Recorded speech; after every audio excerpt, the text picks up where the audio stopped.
That we don't try and decide and say, this is the truth.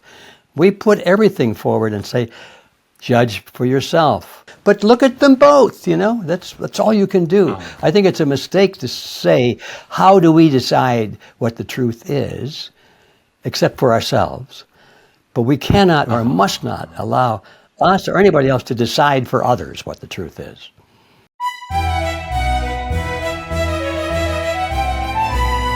Hello and welcome to the AI Master Group podcast, featuring the people who are building the future of AI in their work today. I'm your host, Jim Griffin. Hello and welcome to the AI Master Group podcast, featuring a very special guest today, my father.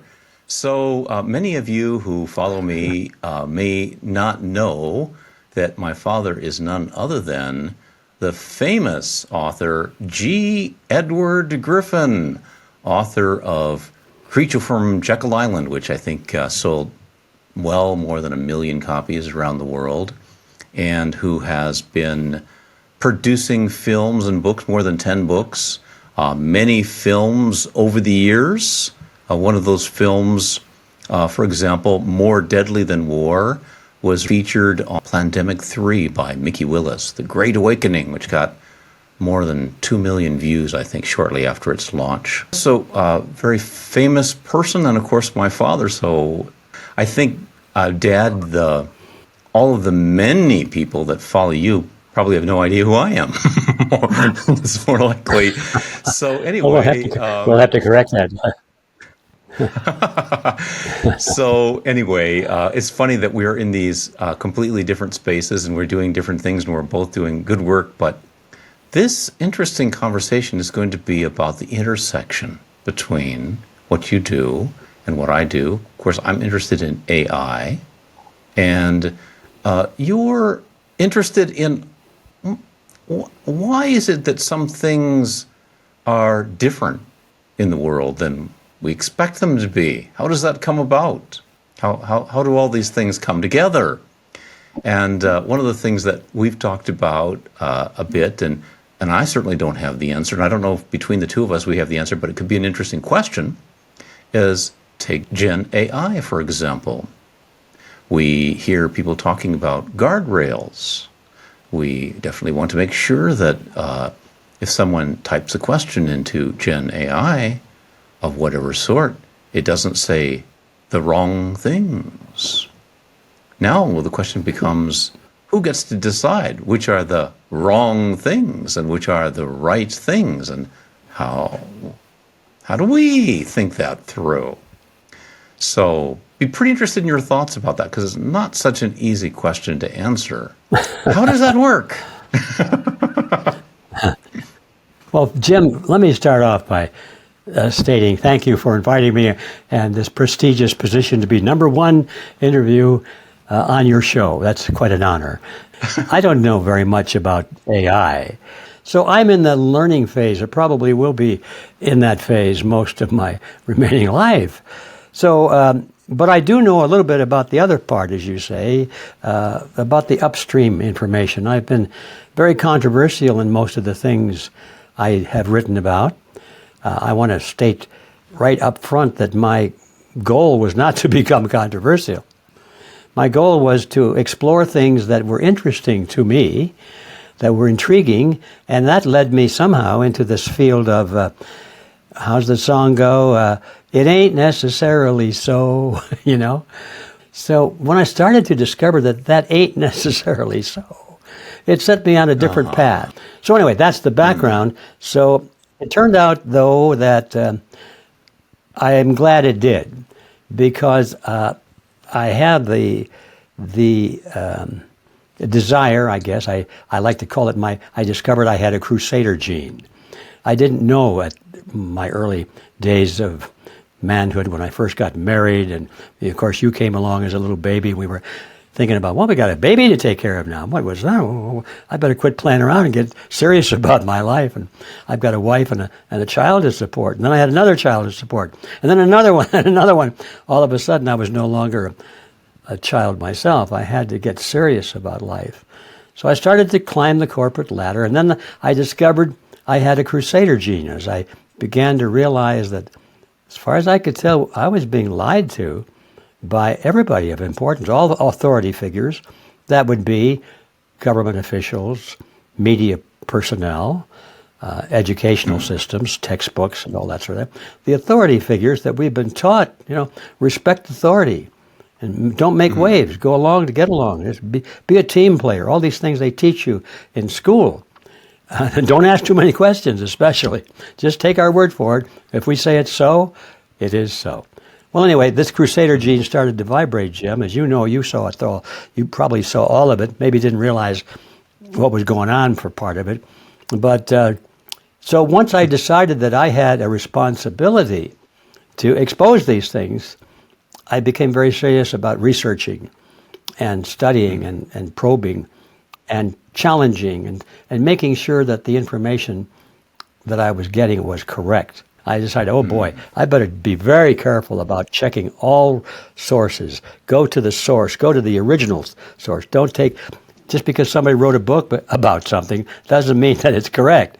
So anyway, that was a lesson for me, and it turned out that I had, I guess, an interest in it, maybe an instinct for that kind of thing, because the books I've written about, as you mentioned, the one on the Federal Reserve System, The Creature from Jekyll Island. Well, anyway, you saw it all. You were witnessing it. You saw the trauma that we went through, because when you start challenging these cherished beliefs that you once had, and most people still have, they don't like you. How dare you challenge these things that I know are true and genuine? So you have enemies that you don't want. History shows that there's always that very small, thin layer of society that seeks to and often succeeds in dominating everybody else. That's hard to imagine. For me it was. But now I realize it's standard operational procedure. If you want to win a debate, own both sides of the debate, own both debaters, and no matter who wins, you win. So the old saying is truer than ever before: garbage in, garbage out.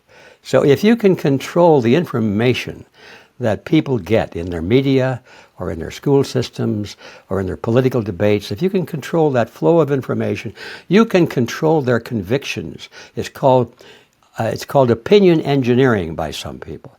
You can engineer a person's opinion and convince them to do horrible, horrible things that they would never consider doing, as long as you can convince them that it's for the greater good of the greater number.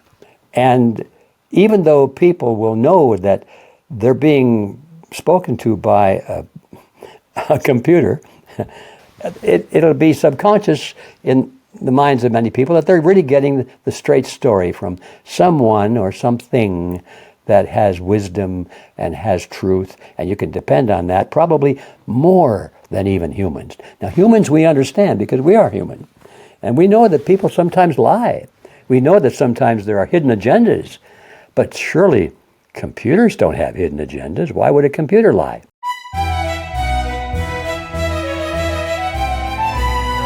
You're listening to the AI Master Group podcast.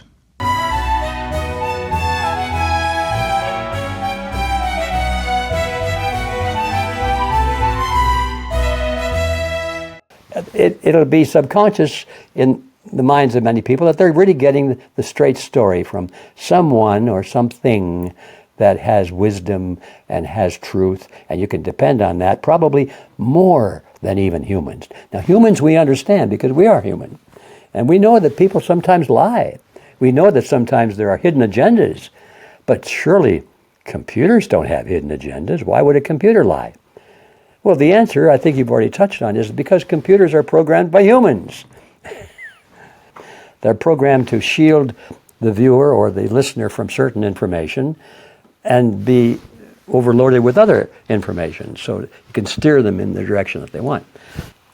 There's one thing that you and I will recall from the birth of the internet, where there was a lot of excitement on the part of a lot of people that this was going to be a true marketplace of ideas. at last we would be freed from, there are just a few news channels and, there may be the only three to choose from or whatever. And now the whole internet was going to be open and everybody was going to get a voice and it would be this wonderful marketplace of ideas. And then as things have evolved, it becomes more and more clear that there are certain things that just don't get on the front page or even the first 100 pages of a result. And they don't get into the market. They don't get into the market. They don't get into that marketplace of ideas. It's not really a full marketplace of ideas. And in fairness, there are these theoretically, there are these two kinds of risk. We have this concept in my world of machine learning that you've got type 1 error, which is you have a false positive. You reported something as it might be true and turned out not to be true. And then you have type 2 error, it's a false negative. You said it wasn't true, but actually was true. And in one sense, you could kind of ask about what is the thing we're most worried about? Are we most worried about something being reported as possibly true and it turns out not to be true? Or are we more worried about failing to be aware of things that might actually be false, but might be true, and not knowing about them? So it's kind of an interesting theoretical question there, but my question to you is, putting all that aside, because anyway, you and I don't have control over all these algorithms, is there something that someone might do that you can think of that might create an alternative view that somebody could access just to kind of say, okay, this is one view of the world, this is another view? Is there something that might be done by someone to kind of create an alternative? I'm interested in your thoughts about that as well. Yes, Jim, that's something that we have talked about, and it's an encouraging topic, because I think when you get into it, you can see that there is really a path that will lead us out of the darkness for that. That was a lesson that I wasn't prepared to learn. Well, I realize it goes on today. We have, there was an outfit, I guess it was Russia Now or something, Russia Times. It's now off, but it came out of Russia, very biased. Everything out of Russia was fine, but they're very critical of some of the chicanery that was going on in Washington, D.C. And they were right about that stuff. And of course, the guys in Washington were talking about all the corruption in Russia, and they were right about that. But if you go into Russia, you'll never hear about it. And if you go to Washington, D.C., you'll never hear about the corruption in Washington, D.C. So that was kind of what I'm talking about. I learned that you have to look at conflicting information in order to find the truth in many cases. And so if you just think you know the truth and you're only going to look at that side of it, you're making a big mistake. So how does that apply to our issue here? I think the ideal and probably the only solution is to not try and censor in any way. Let people put forth their biases and identify them, say, well, this is what I believe, and if I were to put out an AI database, I would let everybody know, these are my principles, this is what I think is truth. I think truth is this. Now, that's my lens. Now, if you're interested in what I believe is truth based on those principles, then here it is. Now, somebody else could say, oh, that's a bunch of bunk. Here are my principles, and here's what I think the truth is. I think if if everybody read both of those, they would come out pretty good. They might find that maybe neither one of them were any good, or that both of them had merit, or that one was superior to the other. So to wrap this up and summarize it, I think the solution is take the brakes off and let everybody have their crack at it, and let the truth fall where it may. Because I think truth will eventually rise to the top if it's not hindered. Wow. That's very interesting insight. I'd really never thought about the fact that in some cases, the best way to get your arms around some hard-to-find truth is from sources that might not be reputable. And that's where you will find it. Yeah. So let's talk about, let's say you were suddenly given the responsibility for, the department in, an AI company that gives correct answers to questions.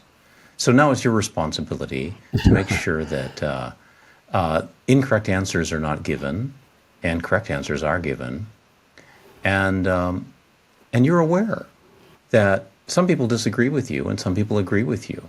Well, how would you, kind of taking you personally, your own personal story out of it, how would you sort through that as a human being? You know what? You're responsible for ensuring that the right answers are given, the wrong answers are not given. You want to do the right thing. You know that not everybody agrees with you, but it's your responsibility to make that decision. How would you work through that in your own head? What are you trying to do there?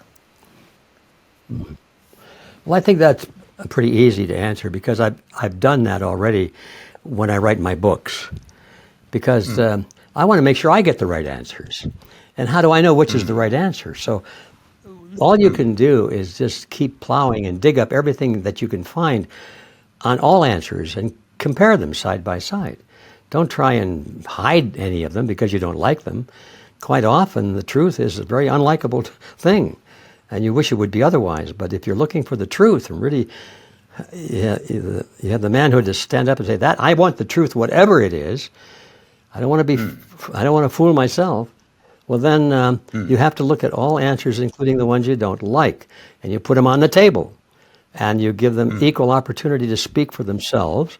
But usually when you do that, I would say usually every time when you do that, you begin to get this comparison, and if you're really doing the job right, you realize that there are, in many cases, hidden motives behind the people who are generating the answers.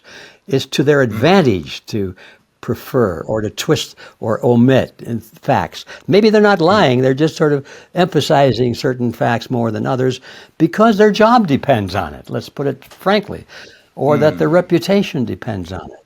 Maybe they were a strong advocate of a certain position and now they got to eat humble pie and they don't want to do that. They want to keep their professional credentials nice and clean.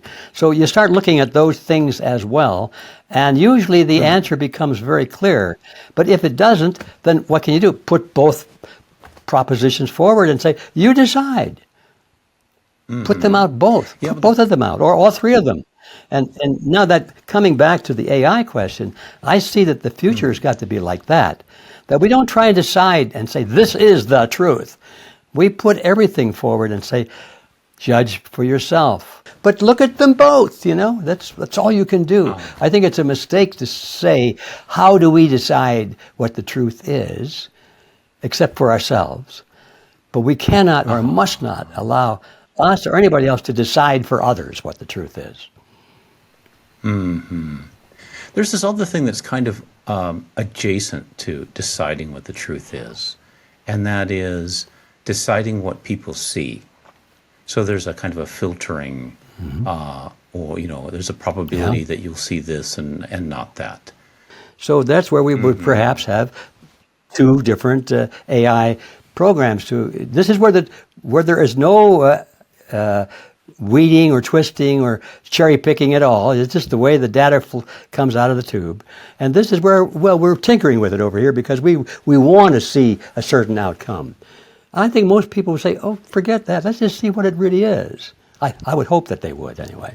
So, how or where can people who are interested in your work and ideas learn more about, the information that you put out each week or each month? Well, thanks, Jim. Venues? My team is always complaining that I never get to that part. I get to talking about issues and forget to sell our books and stuff.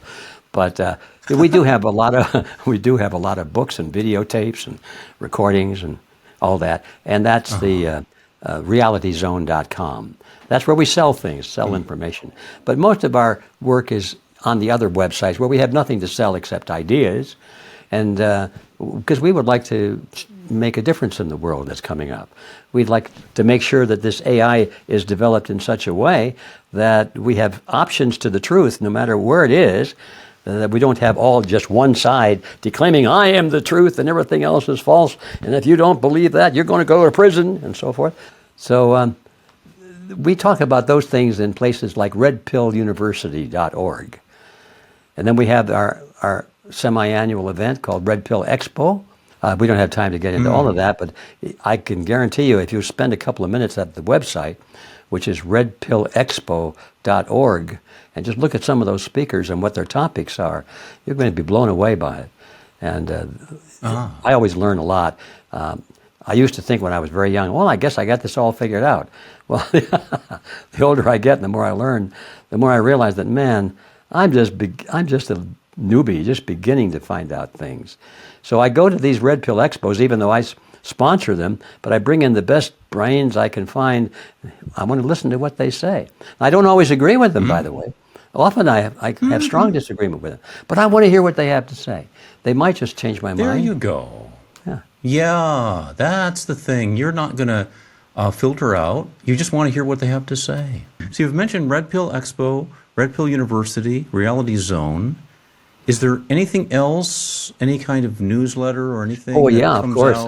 Needtoknow.news is our news service, and we publish that 3 times a week. And it's our spin, it's our truth, what we think is the truth on some of the on all of the major events of the day. And we get into trouble because we just say it the way we see it. That doesn't mean it's the way we like it, but it's the way we see it. And so if you want to find out how we get into mischief, make sure you come over. It's a free subscription, by the way. You can cancel at any time if you think that it's not the truth. And it's needtoknow.news. And it's a free subscription. Needtoknow.news. Yeah. Mm-hmm. Okay, then. Well, this is very interesting. A podcast between father and son. We have got completely different audiences, but we found an area where our interests intersect. It's a very interesting area, and I think a very important one. Well, again, Dad, and of course to the rest of the world, G. Edward Griffin, thank you very much for joining us today. I'm sure everybody learned a lot and ended up with a lot to think about as a result of this podcast. So, well, thanks for inviting me, Jim. Okay, bye-bye. All right. You've been listening to the AI Master Group Podcast. I'm your host, Jim Griffin. Until next time, stay curious and stay in front.